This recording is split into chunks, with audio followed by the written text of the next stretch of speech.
everyone. We're just running a little bit behind here. We should be starting in about 10 to 15 minutes. Thank you for your patience.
final mic check. Check, check, check. Final mic check. Thank you so much.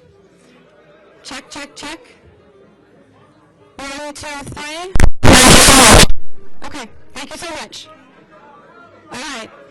Final mic check. Thank you so much. 3, 2, 1, 2, 4, 5.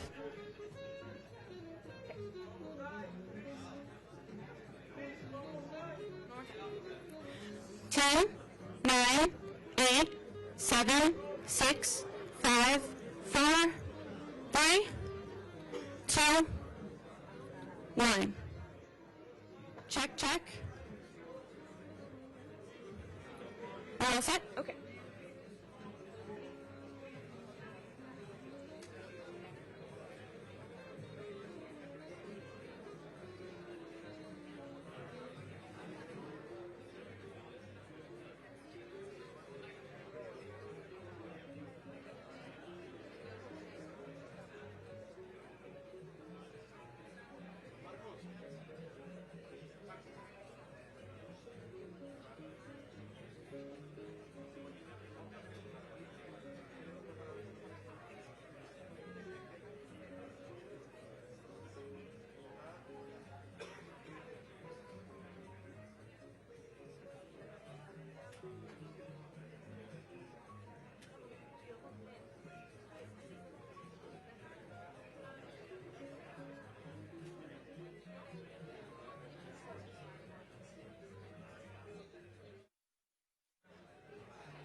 This is the final mic check. 30, 29, 28, 27, 26, 25, 24, 23, 22, 21, 20. Are we good? Alrighty. Thank you so much, guys. Keep going, keep going. I'm going, I'm going. Checking the mic, making sure we are all set. We have the music off. Check, check. 1, 2, 3, 4, 5, 6, 7, 8, 9, 10, 11, 12, 13, 14, 15, 16, 17, 18, 19, 20. Okay, thank you so much.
Ladies and gentlemen, please silence your devices. Our program will begin momentarily.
Please welcome Derek Morgan, Executive Vice President of the Heritage Foundation.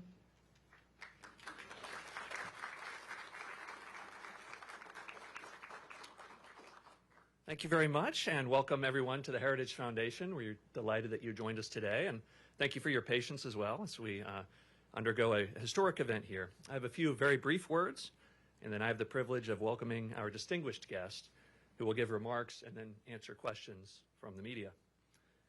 U.S. foreign policy should be driven by the pursuit of a strong, safer, and more prosperous America. As President Trump rightly recognizes, that means paying special attention to our hemisphere. We are blessed by so many of our neighbors who want to live in peace and respect their people. Because of our geographic, economic, and societal ties, malign developments in the Americas make the United States disproportionately vulnerable. If you don't believe that, then just ask some of the hundreds of thousands of American families who have lost loved ones to deadly drugs in recent years. Or notice how China, Russia, and Iran have all invested heavily in establishing a strategic foothold in our hemisphere.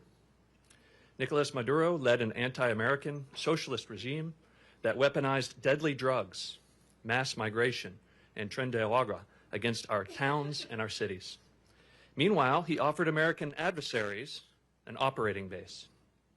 The American people, the Venezuelan people, and our entire hemisphere are far safer today because President Trump boldly sent U.S. Special Forces and the Department of Justice to capture Maduro and to bring him to justice.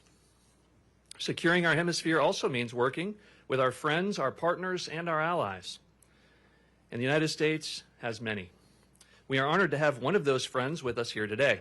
María Corina Machado has been a brave fighter against Nicolas Maduro and the regime since it began to take form. Unlike many others in Venezuela and Washington, she recognized the danger from the very beginning. The Venezuelan people rewarded her principled opposition by casting their ballots amidst harsh repression from the regime. Her efforts, along with those of President Trump, have brought Venezuela closer to the restoration of freedom, stability, and security. And we all hope to see the return of legitimate elections in Venezuela in the near future. We are honored to host history here at the Heritage Foundation and important conversations like the one you are going to participate in today. Here, we work to build an America where freedom, opportunity, prosperity, and civil society flourish. I'm delighted to welcome to the stage María Corina Machado.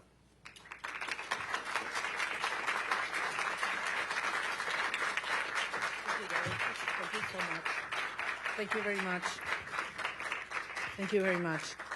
So, such a pleasure to be here. Very grateful to the Heritage Foundation and every one of you to join us this morning. I have to say that looking back what has happened in the last years and especially in the last days, it seems like a miracle to be sitting here in a free country in front of people that have also given their lives to fight for freedom and justice and democracy. And that's why I am very honored, not only with the Heritage Foundation, but with every single citizen of this country that has welcomed us and has honored the immense struggle that the Venezuelan people has fought for so long. And finally, we can say that we are, yes, the threshold of freedom. On January 3rd, 2026, a new milestone was achieved, and we are definitely now into the first steps of a true transition to democracy that will have not only immense impact in the lives of all Venezuelans, those who stayed in our country, those who have been forced to flee around the world, but that will have immense impact in the region, in our hemisphere, and I will say even further in the whole world. Because what we have proven is that a people determined to be free, even without resources, without money, without the free press supporting, even facing the most cruel tyranny, can prevail, because the force of conviction and the force of love is the strongest of all. I am very proud to be part of these generations of Venezuelans. Most of them have never known what it means to live in freedom or what it means to be part of democratic society, but they have risked their lives, their loved ones, everything they have, because they share that dream to live in a free country. It's all about human dignity. It's all about justice. It's all about love. And it's love for our children, love for our country, and love for freedom that has brought us here. Now we face a very complex and delicate process. And as Venezuelans, we are absolutely grateful to President Trump, his team, his administration, and the people of the United States, because it took a lot of courage to do what he did. And he did it, yes, on behalf of the American people, but also because he cares for the people of Venezuela. And he told me that yesterday. And I think that was the most important message I can bring back to my country. Tell the Venezuelan people that the American people and the President of the United States truly cares for the life, the well-being, and the future. I'm certainly talking about our political prisoners and all those who have been persecuted, those who are all today in exile. But I'm also talking about those children that are growing without their mothers because they had to flee to send food back, that are growing without education because public schooling in Venezuela works 2 days a week because teachers earn $1 a day and they need to get other jobs in order to eat, that are growing without health and food. And we have the generation that is suffering the highest levels of malnutrition in a century. That's our children right now. And it is because of them. It's because of saving lives that we're doing what we're doing right now. And that's why we're going to win. And the only thing I want to assure the Venezuelan people is that Venezuela is going to be free, and that's going to be achieved with the support of the people of the United States and the President, Donald Trump of the United States. So I'm very grateful to be here. We're facing challenging times ahead. We are prepared to do what it takes as a legitimate government. Edmundo González Urrutia and I have been in communication permanently all these days, and we feel not only with a mandate from the Venezuelan people, and that's why I'm here, and that's why what I convey to the President of the United States, but also with a huge task in front of us to prepare with all our teams around the world and in Venezuela to take over government when the right time arrives. So thank you very much, and I'm more than willing to hear your questions now. So I believe there is a procedure that has been designed, so because we thought there might be some interest today. Thank you very much. It's an honor to have you, Ms. Machado. I'm going to start off with a question, and then we're going to open it up to the press. My question to you, Ms. Machado, is you know the Venezuelan people more than anyone, and that's apparent from the very... You know the Venezuelan people more than anyone, and that's apparent from the very strong support that they've shown for you time and time again. I wonder if you could tell us a little bit about, I mean, as you know, your country has been destroyed by socialism, Cuba, Russia, and Iran looting your nation, your wealth. Do you see, and the primary victim of this has been the Venezuelan people, do you see a future in which, at all possible, where a free and fair election and return to democracy in Venezuela restores anything but a strong, staunched U.S. ally and a country that leaves behind the shackles of socialism? Well, thank you very much. Can you hear me? I'm hearing like an echo here. Yeah? We hear you. It's fine? Okay. Well, I'm very glad. No, there's a problem with an echo, right? No, please. So comfortable sitting down. You want me to stand up? You prefer that I stand up? No? That's better now? Okay. Look, I'm very glad we start with this issue because I understand that there are many concerns regarding the transition in Venezuela and compared to previous events in other parts of the world. And I always insist in the difference between what is Venezuela today compared to Middle East countries that went through change in governments or regimes. We're talking about a society that is perhaps the most cohesive in the region. I would dare to say even in the world. I ask you to think any other society in which 90% of the population wants the same. Not only that they reject the actual regime, but we want the same. There are not religious tensions within the Venezuelan society, or racial, or regional, or political, or social. I mean, there was one longing that brought Venezuelans together, and that was, we want our children back home.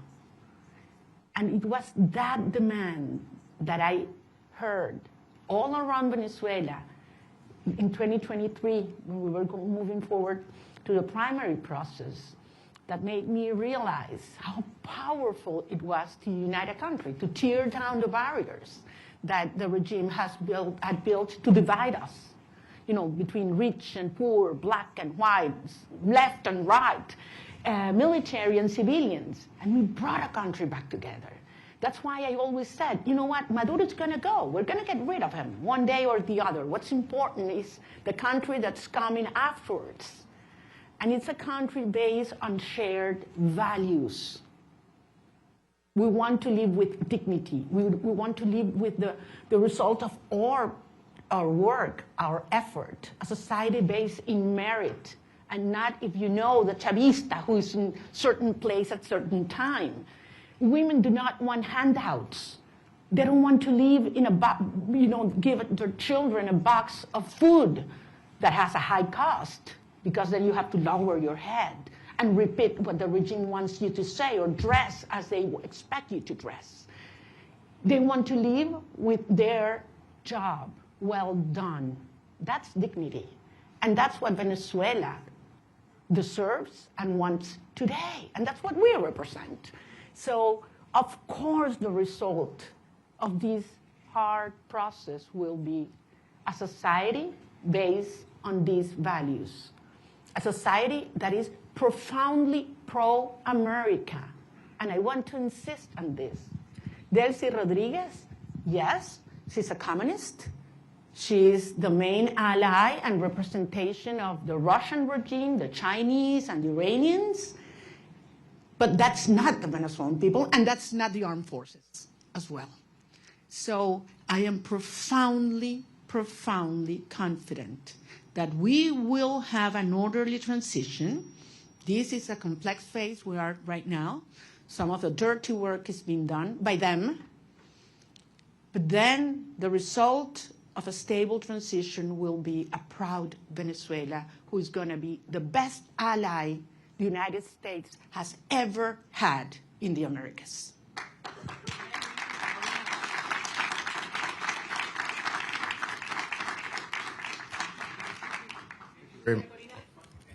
We're going to have a person come up and... Sorry for that. I'm going to leave. Thank you very much. Hi, thank you very much for coming. I realize there's a lot of interest. We're going to try to get to every question. I'm going to go through a list. There's outlets that have more than one reporter accredited, so I would like to please ask you to raise your hand so we can get one of our kind staff to bring the microphone to you as I call you out. Julio Vaqueiro from Telemundo, please. Hola, Julio. Hola, María Corina. Qué gusto verte aquí en Washington, D.C. El presidente Donald Trump, su gobierno, está hablando y trabajando con Delcy Rodríguez, así lo han dicho ellos. Usted le dio el Premio Nobel de la Paz al presidente Trump en su encuentro ayer. ¿Qué le dio el presidente a usted? ¿Un reconocimiento de su legitimidad como opositora con el mandato de encabezar esta transición en Venezuela? Gracias, Julio. Yo no vine a buscar nada para mí. Vengo aquí en representación del pueblo de Venezuela, que eligió a Edmundo González Urrutia como presidente electo. ¿Perdón? ¿A que lo baje? Ah, los teléfonos, ok. Entonces, repito, yo vine en representación del pueblo de Venezuela, que nos dio un mandato. Primero el 22 de octubre del 2023. Ay, no. Ya va, chicos, un minuto. Vamos a ¿se escucha bien o no? Ya, vamos a cambiarlo.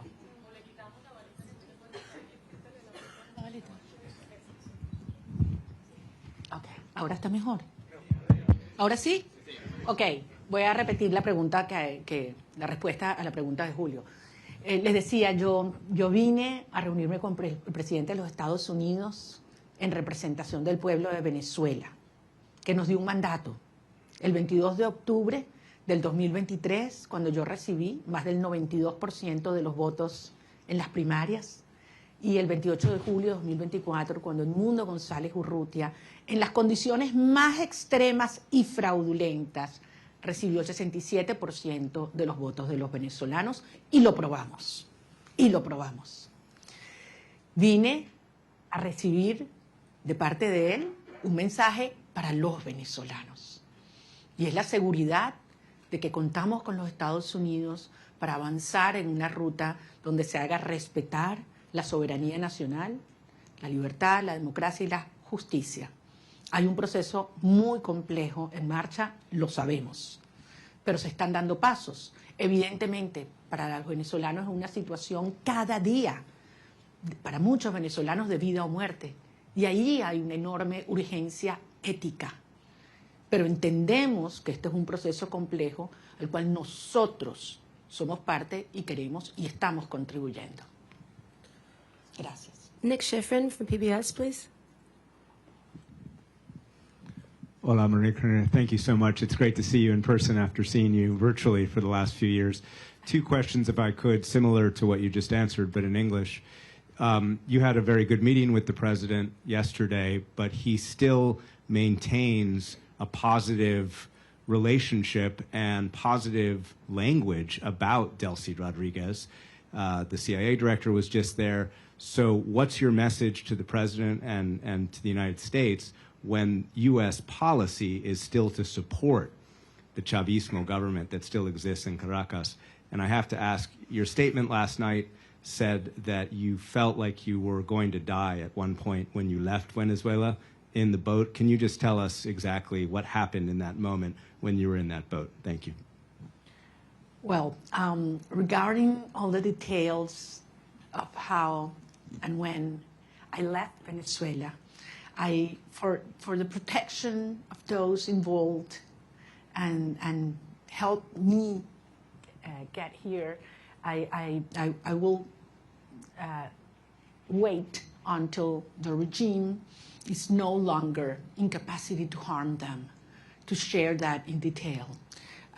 Yes, there was a certain moment in the trip, in the boat, where I was hurt because the waves were very high, over 6 feet, and there was a strong wind, and we got lost in the ocean. We lost the sign of the GPS, and the satellite phone stopped working, and Starlink antenna did not work as well, all at the same time. So it was a very risky, dangerous, and scary moment, I have to say.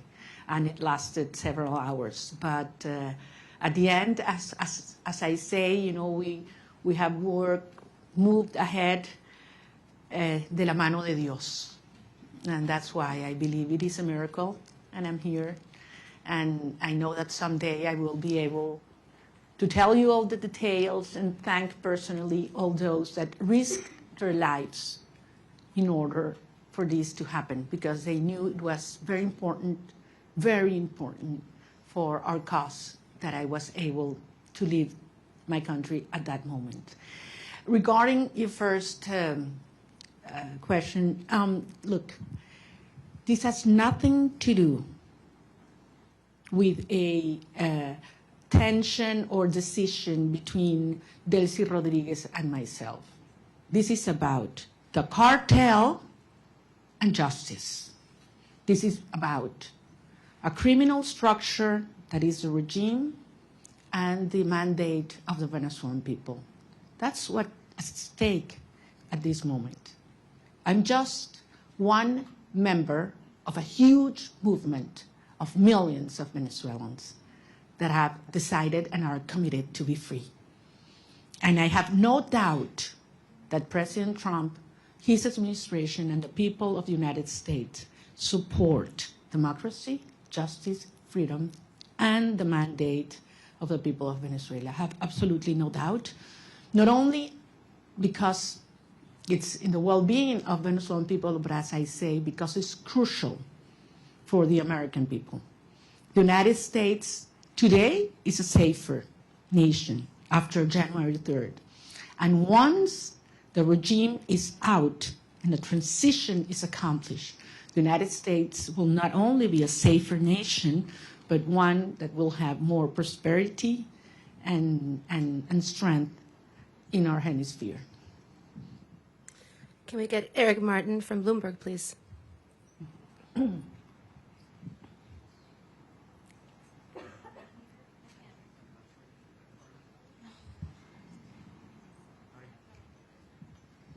see. Sorry. Thank you. Maria Corina, would like to ask you about the timeline for democratic transition within Venezuela, because obviously the Constitution calls for within 30 days a new election. You've already been recognized by a number of countries, including the U.S. in 2024, Edmundo Gonzalez as having won that election, and accusations that the election was stolen by the Maduro regime. As you've mentioned, you overwhelmingly won the primary in 2023. Do you have an expectation, is your expectation that the next step in this process would be a new election in Venezuela? Do you expect that to happen in 2026? Or what does the roadmap look like from getting from today's government by Delcy Rodriguez, the government de facto that is in control, to a democratically elected government? Thank you. Thank you. Thank you, Eric. Well, if the Venezuelan Constitution were respected, we wouldn't have 1,000 political prisoners. We wouldn't have 9 million people, fleeing and living around the country. We wouldn't have our president-elect exiled in Madrid. I mean, he would have taken power on January 9, 2024. So 2025, sorry. So we realize that there's no rule of law in Venezuela. I don't know actually if you're aware, Venezuela is currently in the last place globally in terms of rule of law. Out of 142 countries that have been evaluated by the World Justice Project, Venezuela is in place 142.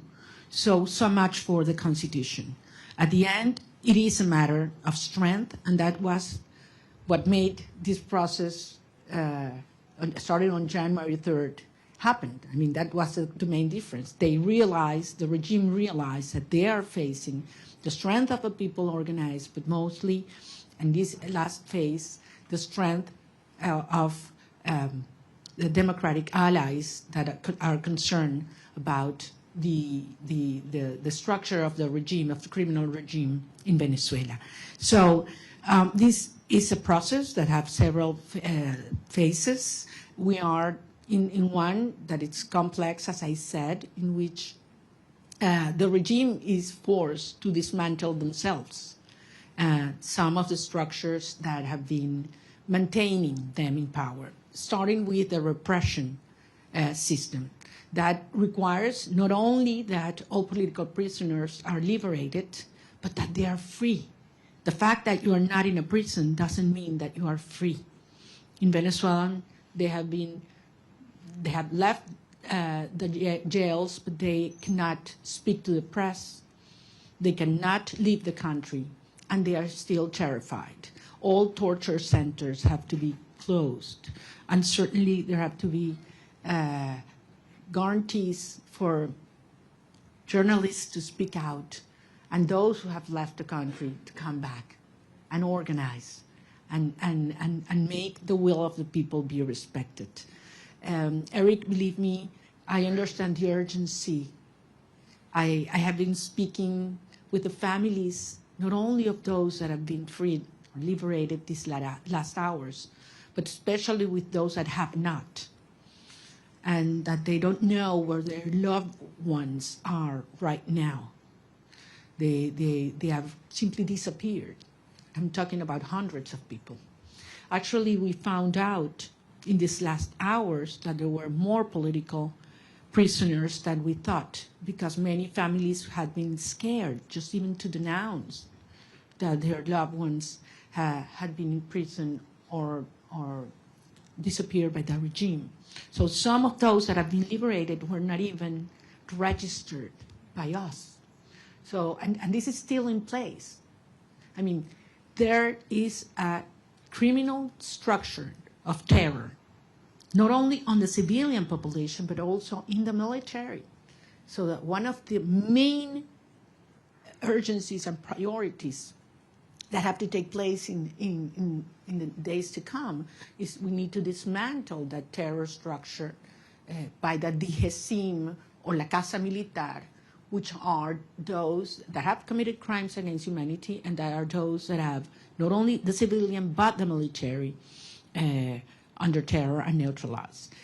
Once these steps are taken, then we can move forward in the reinstitutionalization of our government, and eventually we will have free and fair elections.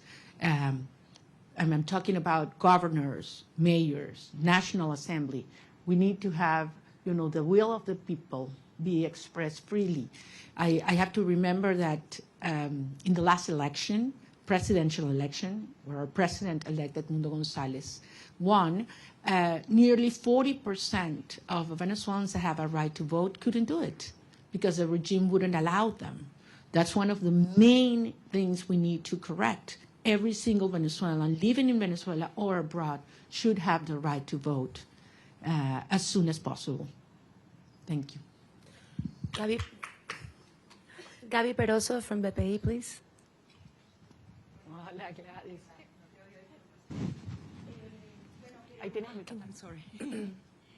Gracias.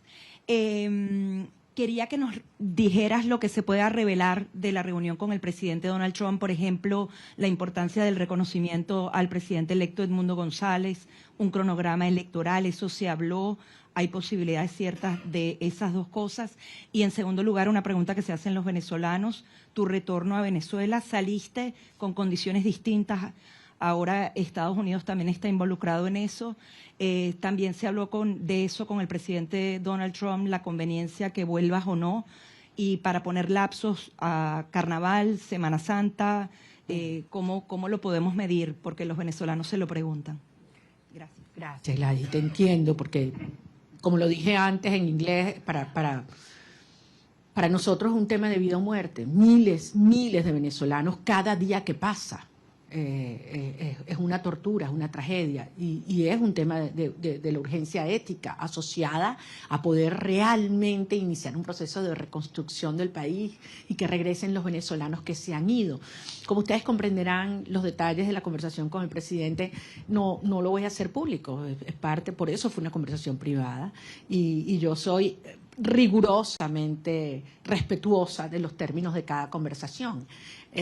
Sí, porque esto depende de lo que yo dije y que además lo he dicho públicamente, voy a decirles que por supuesto que insistí en mi deseo de regresar a Venezuela lo antes posible. Y lo voy a hacer. Voy a regresar a Venezuela lo antes posible. Y evidentemente fue un tema que discutimos y todo lo que ello implica. Pero no soy solo yo. Son millones de venezolanos, otros compañeros, líderes políticos de otros partidos que también quieren hacerlo.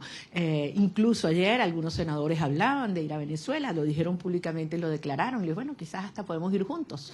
Es decir, yo creo que hay mucha gente en el mundo preparándose para ir a Venezuela porque sabemos que este es un proceso irreversible.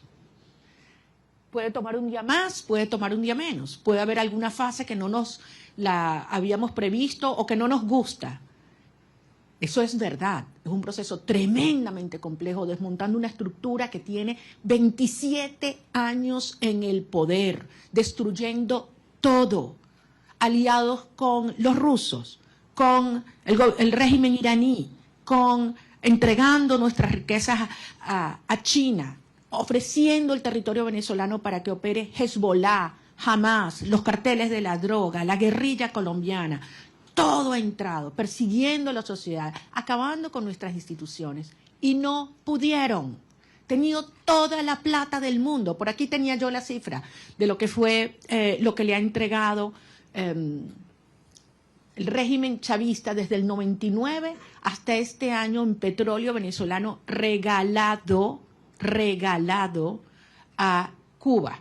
Estamos hablando de cerca de 5 billones de barriles de petróleo. Es una cifra monumental, regalada. Entonces a mí no me vengan a decir que quién se está agarrando el petróleo en Venezuela en este momento. O sea, han saqueado Venezuela y aún así el país está de pie, decidido, unido, y pueden tener la seguridad que nosotros vamos a convertir a Venezuela, ahora sí, en el milagro latinoamericano.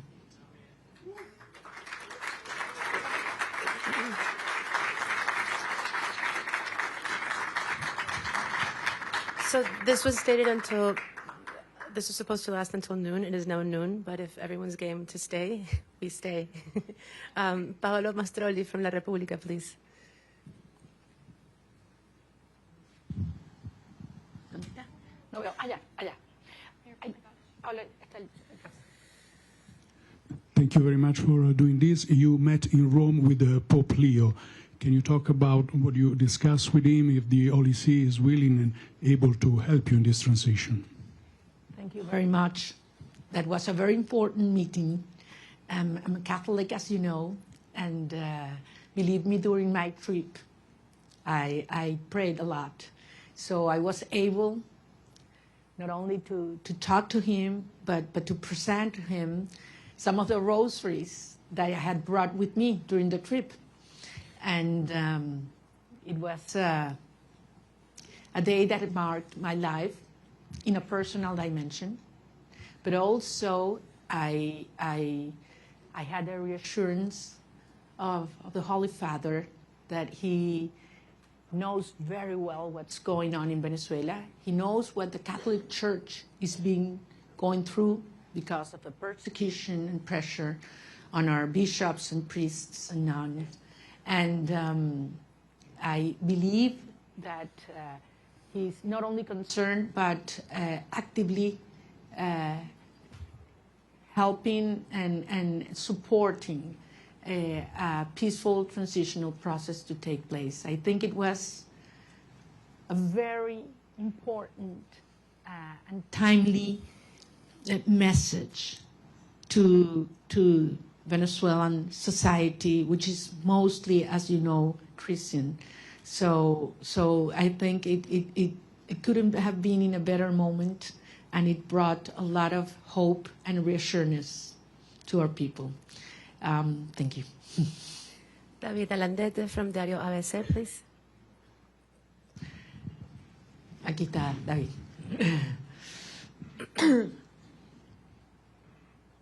Tú no me vas a hacer preguntas porque tú sabes más que yo. No, no me digas eso. Yo me entero de todos los detalles de mis reuniones por ti, entonces... Okay. Sorry about that. No, te pregunto en español. Dale, David. Okay. Muchas gracias. Quería hacerte dos preguntas y muchísimas gracias por hacer esto. Es genial poder vernos, que no sea virtualmente. Estaba interesado en cómo... Se ha escrito mucho, se ha dicho mucho sobre cómo fue la visita, los términos. Sin revelar nada interno, ¿cómo te sentiste tratada y recibida? Porque creo que ese ha sido un punto muy importante en la cobertura de la visita. Y el segundo, ¿qué le dirías a la comunidad internacional después de haber sido recibida en la Casa Blanca? Me refiero a la Unión Europea, a otros países que han estado antes en mediación, pero no lo están ahora después de la operación del 3 de enero. Gracias. Muchísimas gracias, David. En primer lugar, nuevamente lo voy a repetir. Yo no estaba allí como un individuo, yo estoy allí en representación del pueblo de Venezuela. Nosotros representamos al pueblo de Venezuela. Ganamos apabullantemente, no una, 2 elecciones. Y el mundo entero lo sabe. Estamos allí en representación de un pueblo que ha dado su vida para vivir en libertad. Y que no vamos a descansar hasta lograrlo. O sea, Venezuela va a ser libre, que nadie lo dude. Y esto va a ocurrir gracias al apoyo que hemos recibido del presidente Donald Trump. Y así lo digo con todas sus letras, y así lo dije ayer en el Senado, en frente de senadores de ambos partidos a quienes les agradezco profundamente su presencia, porque si hay algo que ha unido al pueblo de los Estados Unidos es la causa por la libertad de Venezuela. Y así queremos que siga siendo, porque el pueblo de Estados Unidos entiende cómo la libertad de Venezuela afecta a todo el hemisferio. Indiscutiblemente para los venezolanos es un tema existencial, pero es un tema prioritario. Yo sentí un enorme respeto hacia el pueblo de Venezuela ayer, cuando entramos a la oficina oval. Y no sé cuánto iba a durar la reunión, pero la verdad es que sentí que pasaba el tiempo, podíamos conversar de todos los temas con absoluta honestidad, crudeza. Bueno, ustedes me conocen como yo soy, yo digo lo que siento, lo que pienso y con mucho respeto, sin lugar a dudas. Estoy nada más y nada menos que en la oficina del presidente de los Estados Unidos, frente al presidente de los Estados Unidos, pero consciente de la responsabilidad de este momento único. Y salí de allí y se lo decía anoche en una entrevista que grabé con Rachel Campos, le decía, me impactó la preocupación que él me transmitía sobre la situación de los venezolanos hoy.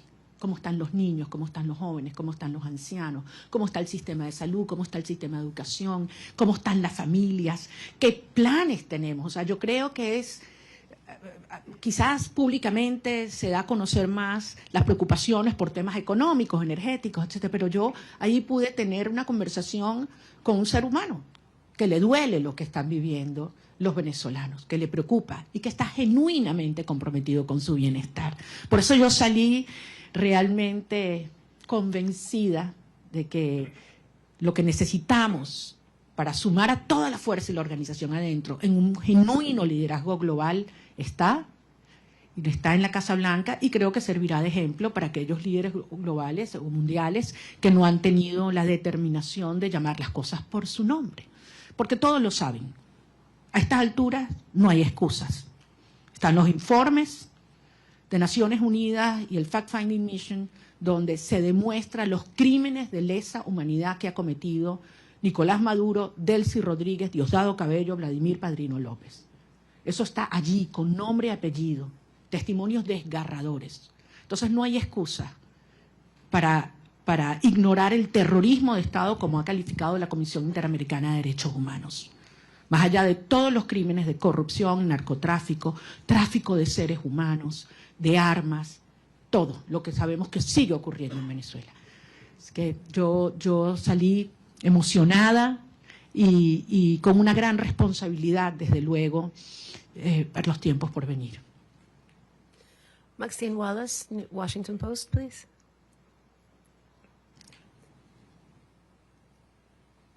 Maxine is not here. Washington Post. Washington Post, here.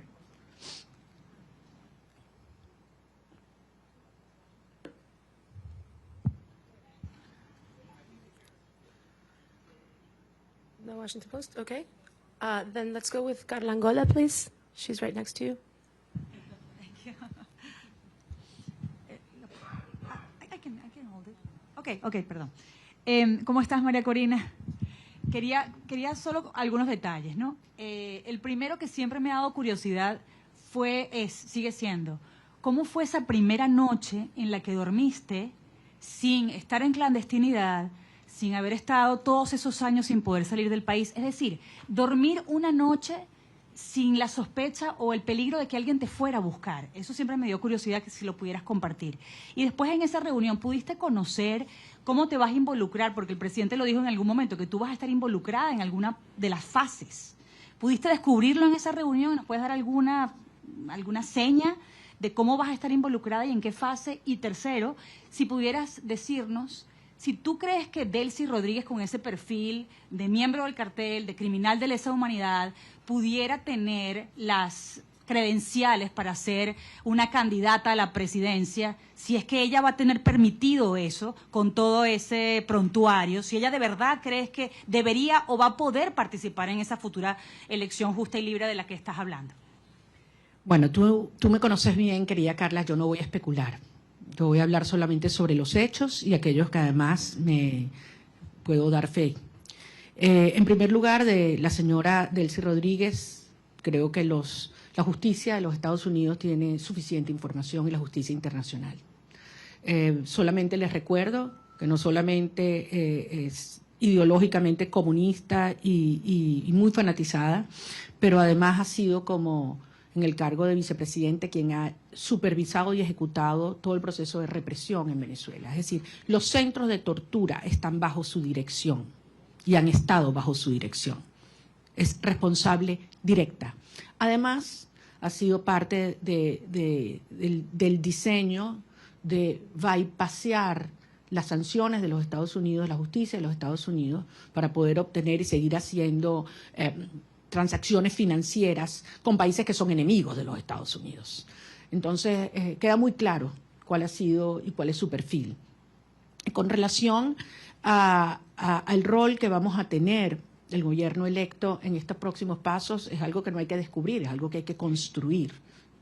Y ayer dimos un paso y evidentemente es algo que está en diseño, en construcción y veremos día a día cómo va ocurriendo. Como yo se los decía siempre a los venezolanos, it's one day at a time, ya estamos en una fase que es 1 hour at a time. Y como son las cosas en Venezuela, ya ustedes saben cuál va a ser lo próximo, ¿no?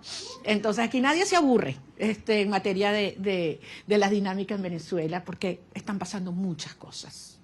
Y muchas veces, y yo sé que tú lo dijiste una vez, creo que David también, que cuando yo estoy más callada es cuando más duro estamos trabajando. Entonces, sí les pido en ese sentido, y yo sé que los venezolanos tienen profunda confianza. Miren a dónde hemos llegado. Con relación, se meten mis temas personales, y esos son los que más me cuestan, a lo que fue la salida, lo único que les puedo decir es que yo no dormí esa primera noche. Yo primero tenía 16 meses en los cuales cada ruido que ocurría, sonaba algo, inmediatamente me despertaba. O sea, tenía 16. Y esa sensación de que puedes dormir en paz, segura, de que un ruido no implica una amenaza, es algo que toma un tiempo procesarlo. Yo me levanto algunas veces y no estoy sola. Abro los ojos y puedo abrir la ventana, ¿no? Son cosas que quizás para muchas personas son take for granted, ¿no? Hay que vivir esto para valorar la libertad.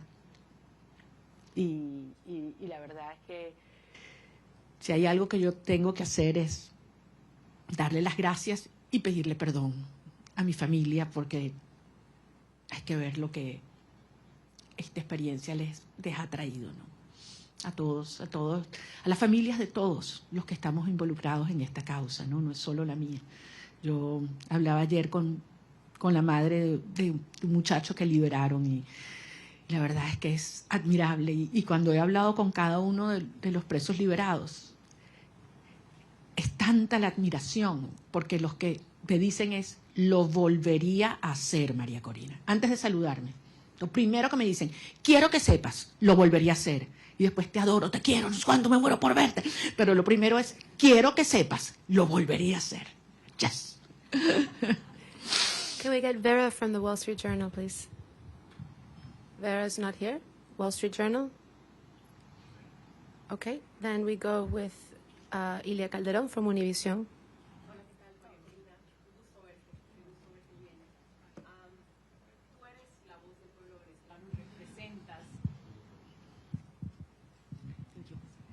Tú eres la voz del pueblo venezolano y representas al pueblo venezolano. Delcy Rodríguez está en este momento al frente del gobierno de Venezuela. El presidente Trump ha tenido palabras para elogiarla y ha dicho que su gobierno está trabajando muy bien con ella. ¿Qué te garantiza a ti que va a haber una transición? Y si no temes que este hecho de que se lleven bien y de que estén trabajando bien lleve a que se perpetúe el régimen en el poder en detrimento sobre todo de los venezolanos que están en Venezuela. Entiendo perfectamente tu preocupación, porque al final eso es lo que ellos han hecho. Pero recordemos, han habido 17 iniciativas de diálogo. Esta no es la primera, de aproximación o negociación, acuerdo. 17. Todas, absolutamente todas, lo que el régimen buscó fue ganar tiempo, legitimidad y plata. Y se salió siempre con la suya. Todo lo que se comprometían a hacer lo violaron siempre. Entonces, es lógico que el pueblo de Venezuela tenga esta preocupación. Pero la señora Delcy Rodríguez en este momento lo que está es cumpliendo órdenes. Ella no está en un acuerdo, a motus propio, ni cómoda. Ella está cumpliendo órdenes, porque al final, si algo demostró el 3 de enero, es que tenía que haber una amenaza real, tenía que haber fuerza real. El costo de quedarse en el poder tenía que ser más alto que el costo de la salida para que se diera este cambio de actitud en el régimen. Y los venezolanos hicimos todo lo que nos correspondía en términos de la organización, la movilización, la victoria electoral. Pero hacía falta el respaldo decidido de los Estados Unidos y finalmente llegó de la mano del presidente Trump. Entonces, esto es otra fase. Ahora bien, se tiene hoy un sector que está cumpliendo en el desmantelamiento del otro sector del régimen. Eso existe. Y desde luego se tiene la fuerza real y la amenaza del gobierno de los Estados Unidos. ¿Qué falta aquí? ¿Qué falta aquí en este análisis? La gente, el pueblo de Venezuela. Y eso es lo que nosotros representamos. La legitimidad y la garantía de una transición ordenada que tiene que tener el respaldo del pueblo de Venezuela. Cuando tú tienes un pueblo unido, no hay manera de ignorarlo. Y yo sé que ese no es el objetivo del presidente Trump o del secretario Rubio, todo lo contrario. Es acompañar y apoyar al pueblo de Venezuela en su derecho de ejercer la soberanía popular. Ahora estamos en una fase compleja que aspiramos a poder cumplirla de la manera ordenada, controlada y más rápida posible. Yo no voy a adelantarme a poner fechas y a poner calendarios porque sería una irresponsabilidad. El 2 de enero, ¿quién habría pensado que estábamos tan cerca de iniciar esta fase? Y nos dijeron que era imposible, by the way. Nos dijeron que era imposible que ocurriera lo que ocurrió. Y hoy Nicolás Maduro está enfrentando la justicia internacional. Dime tú la magnitud del paso que hemos dado. ¿Estamos listos? Obviamente no. Pero fueron 27 años para montar esta estructura. Y estamos avanzando con paso muy firme. Y yo sé que esto se terminará acelerando y canalizando, porque finalmente los vectores están todos alineados. Falta, sí, como decía David, que algunos otros países alrededor del mundo, con firmeza y valentía, reconozcan que se está haciendo lo correcto y que lo acompañen. Yo creo que en este momento no es posible, porque depende de múltiples variables, pero nuevamente, trabajando duro para garantizar que podamos regresar a Venezuela con Edmundo González Urrutia también. Benjamín Álvarez, de Deutsche Welle. ¿No está Deutsche Welle?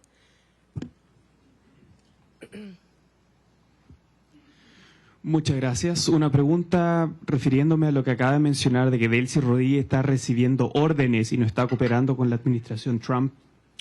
¿Cómo ve esta reunión de 2 horas que sostuvo Delcy Rodríguez con el presidente de la CIA el día de ayer? ¿Y no le preocupa esta cooperación tan cercana que está buscando la administración de Trump con ella y con la gente cercana al régimen? Yo no quiero especular, no conozco los detalles. Ahora, si los Estados Unidos obtienen la información que necesita por parte de esta señora, yo creo que ese es el tipo de cooperación que nosotros esperamos, sin duda, y nos conviene, sin duda. Yo entiendo que para muchas personas esta es una situación difícil de entender.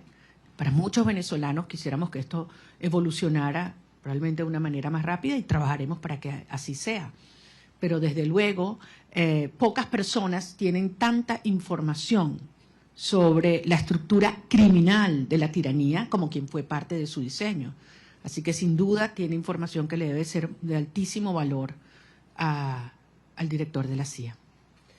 We're going to take a couple of questions in English. Eric from Politico, are you here? Please.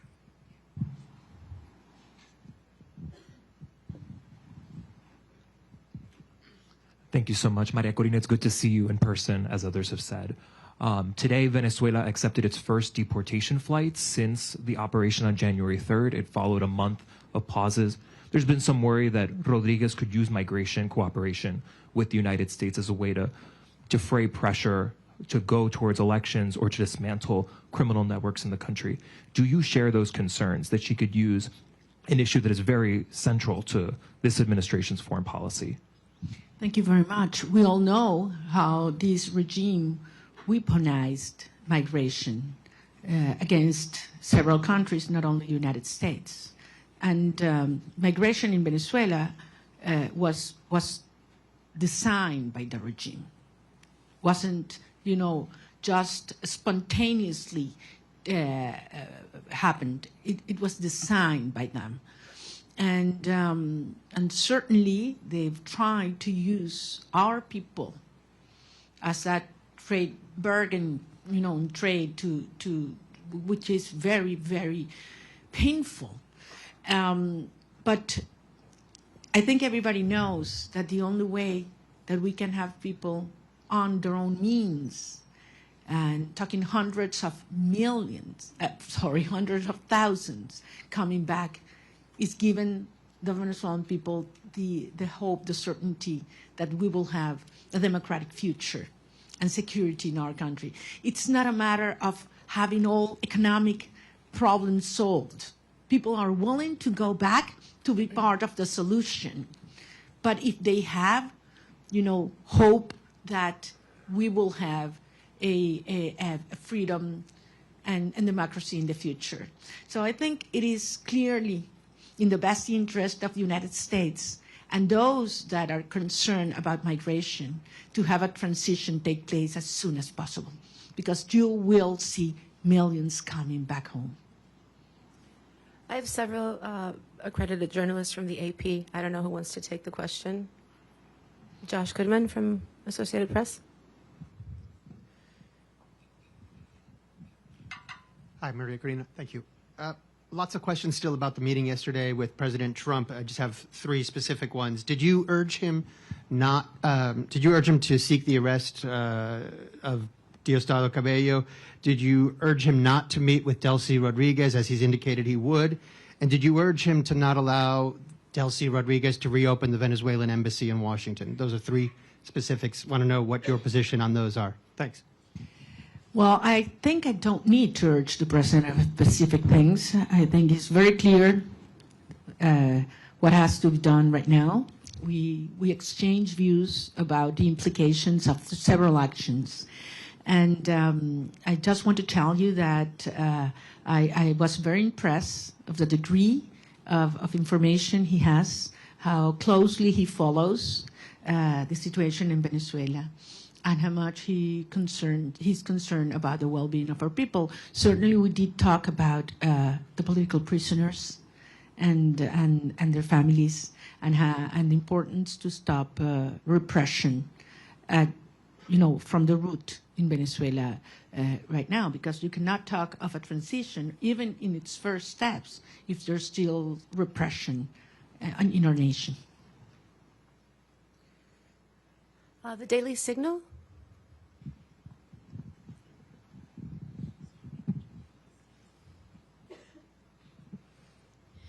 Thank you so much. Wondering regarding your meeting with President Trump yesterday, do you believe that you earned the trust of the president? And did you all specifically talk about a transition of power in Venezuela in which you would become president? Thank you. Point again, this is not about me. It is about the will of the people. And we certainly talk about how popular sovereignty has been expressed in Venezuela, and absolutely terrible conditions in which we did, and how the regime stole that result. And I think he can certainly relate to that. So I believe that the point here is Venezuela has decided as a nation to be united first, to unite back again, and to fight for a right to be free. And he understands the moment, and the implication for I would say the whole hemisphere. We talked, and I would say this, I know you can imagine that about other countries, and specifically about Cuba and the implications of a transition to democracy in Venezuela, what would mean to Cuba. And I insisted in something I've said many times, that I believe that for the first time in history, we will have the Americas free of communism, dictatorship, and narco-terrorism, for the first time in history. And that's what's already happening. Sometimes you are so immersed in processes that, it's hard to understand the implication. The geopolitical and historic implications. Imagine what this will mean to have these dictatorships finally gone in Venezuela, in Cuba, and Nicaragua. I mean, this is equivalent to the fall of the Berlin Wall in the Americas. So this is huge from a historic perspective, and this is happening as we speak. Torao Kono, NHK Japan. No? Japan media? Okay, can we get Mr. Rosen from Newsmax? Also not here. Okay. Jesus La Patilla, please.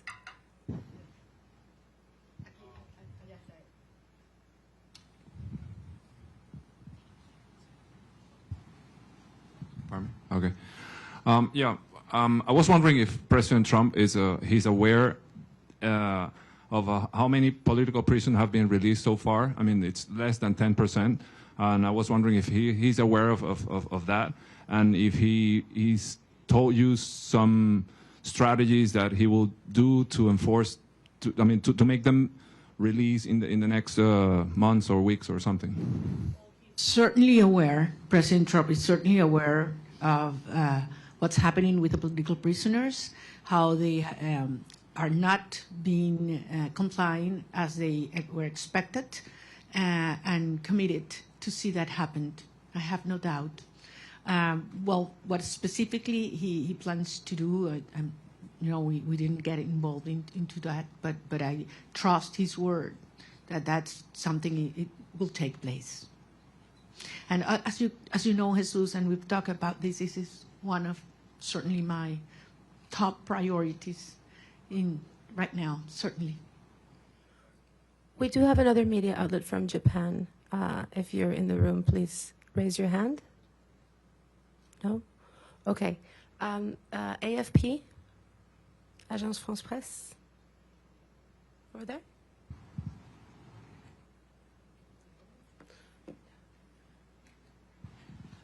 Sí, gracias. Gracias por la rueda de prensa. Señora Machado, quisiera saber, usted dice que es un proceso complejo. ¿Cuál es la primera prioridad? Ahora que salga de Washington, ¿qué es lo primero que quiere negociar o ver de parte del gobierno de Estados Unidos? Mi prioridad, a título personal o para los Estados Unidos. Bueno, en términos de esta fase hay que terminar de desmontar la represión. Insisto, no es solamente que una persona pueda salir de la cárcel, es que sea libre y que se detenga la puerta, lo que se llama la puerta giratoria en Venezuela. Te sueltan 5 personas y te detienen 10 el mismo día. Y eso está pasando hoy. Esto sigue ocurriendo hoy. Y entre otras cosas, les recuerdo que la estructura del poder en Venezuela no es monolítica y no es jerárquica, es heterárquica. Por eso la propia señora Delcy Rodríguez no tiene control. Cuando dicen que controla las Fuerzas Armadas, no controla las Fuerzas Armadas. Ella lo que controla es la estructura represiva que tiene anulada las Fuerzas Armadas, que en este momento es el DGCIM y también la Casa Militar, en la cual también tiene gran control Diosdado Cabello, con enormes tensiones en el alto mando militar. Las Fuerzas Armadas, en más del 80%, están con nosotros. Si no, no hubiéramos obtenido las actas el 28 de julio. Y eso es algo que el régimen lo sabe. Nicolás Maduro estaba protegido ¿por quiénes? ¿Venezolanos? No. No confía en los venezolanos. Él sabe que las Fuerzas Armadas repudian este sistema tanto como el resto de los ciudadanos de nuestro país. Pero las Fuerzas Armadas están amarradas, neutralizadas, aterrorizadas por la estructura represiva del DGCIM. Y esa es la estructura criminal que hay que terminar de desmontar. Una vez que eliminamos el factor represión en Venezuela, ¿cuánto dura el régimen? ¿Cuánto dura el régimen? Es lo único que les queda, es el terror. Es lo único que les queda, es el terror. Entonces, estamos en esa fase, esa es la prioridad. Y veremos entonces cómo avanzaremos en la reinstitucionalización del país hasta llegar a un proceso de legitimación de todas las autoridades democráticas. Pero les digo, al final hay algunas cosas que Delcy Rodríguez podrá entregar, obligada por la fuerza, porque le tiene terror al presidente Trump, ahí no hay ninguna duda. Pero hay cosas que jamás podrá Delcy Rodríguez, ni ninguna de los miembros de la estructura criminal proveer. Confianza, Estado de Derecho, reencuentro, participación y apoyo ciudadano. Jamás, jamás. Por lo tanto, esto no es sostenible y ella lo sabe. Y por eso vamos avanzando en una fase delicada, un día a la vez, pero con una sola misión, con un solo propósito, y es lograr la verdadera instauración de la democracia y la libertad en Venezuela para que puedan regresar nuestros hijos y todos los venezolanos a casa. Muchísimas gracias. One last question for Mr. Bernalete. Martín Noticias, please.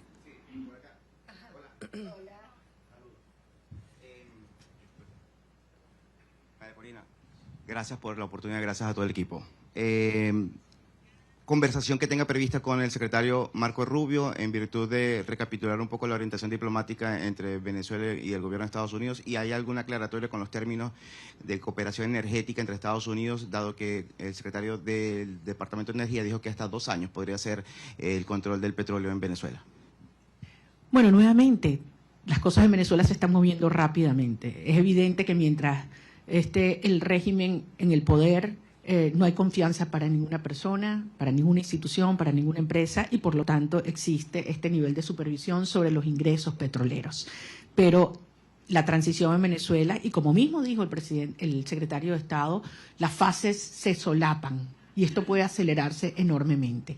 Yo voy a tener varias reuniones en Washington y en otras ciudades sobre las cuales en su momento informaré. Prefiero no hacerlo desde ahora. Yo sé que ustedes entienden, por respeto a las agendas y a los acuerdos con mis interlocutores. Pero en todo caso, quiero darles las gracias. Créanme que es toda una experiencia interactuar con periodistas que pueden libremente decir lo que piensan, hacer las preguntas que les salen del alma y no las que les imponen, y poderlos ver a la cara con un backing que no sea blanco.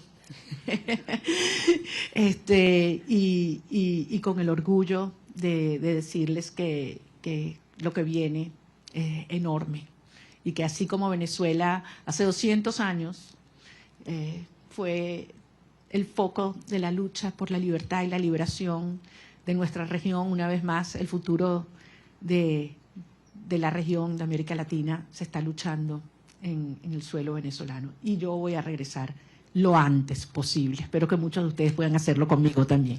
Muchas gracias. Gracias.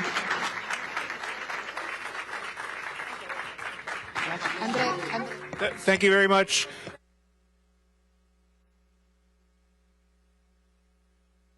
To file out, and then we'll all orderly come out the bat. But thank you very much. Let's welcome or thank Ms. Machado for her time. Muchas gracias. Gracias, Andrés. Gracias.